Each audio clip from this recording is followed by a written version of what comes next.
This is going to be a short review, but I wanted to share the much anticipated update to the Nitecore headlamp lineup and a return to an original design with the NU20 Classic. Anyone familiar with Nitecore lights has either heard of or likely owned the original NU20 headlamp. This was first introduced around 2017, while I've had this one since about 2020. With its lightweight, easy functionality, a simple elastic headband made this quickly become a staple of minimalist hikers. I love this headlamp, I've used it for years. However, as almost everything is transitioned to USB-C, the NU20 has been stuck with an outdated micro USB charger. Many people asked, myself included, when Nitecore was finally going to come out with a USB-C version of this same headlamp. Finally, in 2023, they announced an update with a new and improved NU25 model. This is more powerful and now with USB-C charging. However, you can see the updated style is completely different. It has similar functionality, brighter light, more powerful battery, but it's now slightly bigger and a little bit heavier. The NU25 comes with a new set of buttons, a different light configuration options, and while I like the update, I still usually prefer to use the old, simpler NU20 model. I can only assume they received some backlash over this update because shortly after, they gave their customers what they've actually been asking for, an update to the NU20 called the Classic.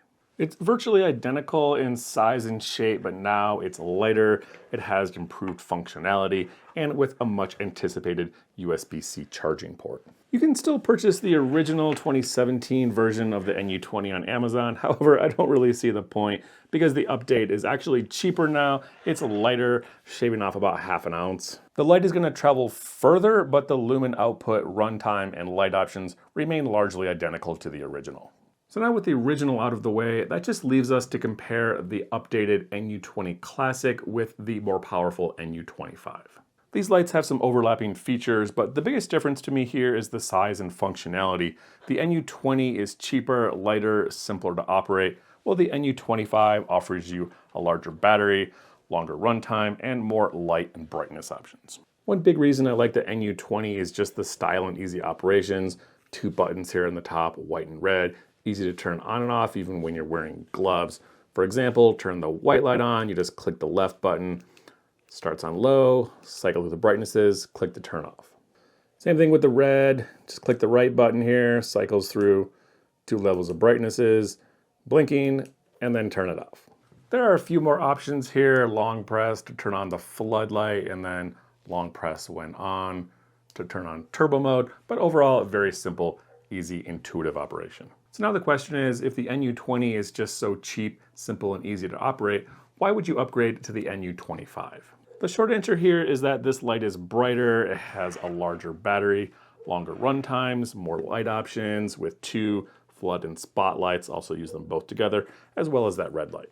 One of the biggest upgrades is battery life and brightness. The turbo mode over here on the NU20 Classic is going to give you 360 lumens for about 2 hours, while the NU25 over here is going to be brighter, 400 lumens, and it's going to last longer, 2 hours and 40 minutes on this mode. Same thing with the medium and the low modes. The medium on the NU20 is 38 lumens. It's going to run about 7 hours.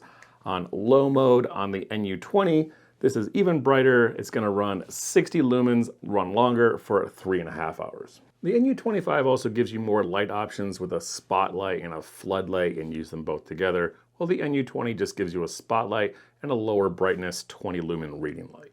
The brightness and the battery life is also great with both the modes. With the spotlight and the floodlight alone are going to give you 200 lumens each for over 4 hours, while on low mode at 60 lumens, it's going to give you 10.5 hours. The spotlight mode is better for targeted light and narrow beam, while the floodlight is good for walking at night, wider beam that covers more area. And if you want some crazy long runtime, double click, you can go to the ultra low setting here. 6 lumens is going to last 45 hours. Not enough for trail running, but plenty bright enough to read or find your way around a dark room. So now the NU25 seems like a no-brainer with this increased functionality. However, there's always a trade-off because with the more options here, you get a more expensive light, $37 for this compared to just $25 for the NU20 Classic. The weight and size isn't that big of a deal unless you're pinching grams. The NU25 is going to be bigger and heavier, but only about ½ an ounce, which isn't that much, but to me, it's only worth it if you need those extra features that it offers.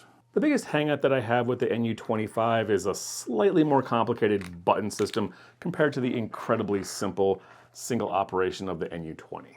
To get to the different modes on the NU25, you have to cycle through them with the mode option, and when you turn it off, it doesn't have a memory to come back to the same mode that you just left it on. So for example, to turn the light on, you can either long press to turn on both flood and spot modes, or double press to turn on the ultra low on the floodlight. Not too tricky, however, to cycle through the normal modes, you have to first turn the light on by long pressing the power button, then second button goes to light modes, 1 for spotlight and 2 for floodlight. So for example, if you want to get to high mode on the floodlight, it's a multiple step operation. You have to long press the right button to turn the light on, go over to the left button, switch between spot, back to flood, back to the right button to increase the brightness. And then when you turn this thing off, it doesn't have a memory, so it goes right back to the beginning. So not too big of a deal if you keep the same brightness mode, you're trail running or something, just turn to the setting you want and you're fine. However, if you're switching back and forth between brightnesses and different modes, it can be a little bit cumbersome compared to the NU20, which is just really simple, easy on and off. So to wrap up this update on the NU20 Classic, this is a small, inexpensive, easy to use flashlight with good brightness and long runtime. With my favorite thing about this being the easy on, easy off brightness toggle system. The NU25, on the other hand, has a longer battery life. This is brighter. It has more brightness settings, flood, spotlight modes, but this comes at the cost of more expensive light. It's heavier and a slightly more complicated button settings. I hope you enjoyed this review on the NU20 Classic. Please let me know in the comments below if you have any questions. And again, thanks for watching.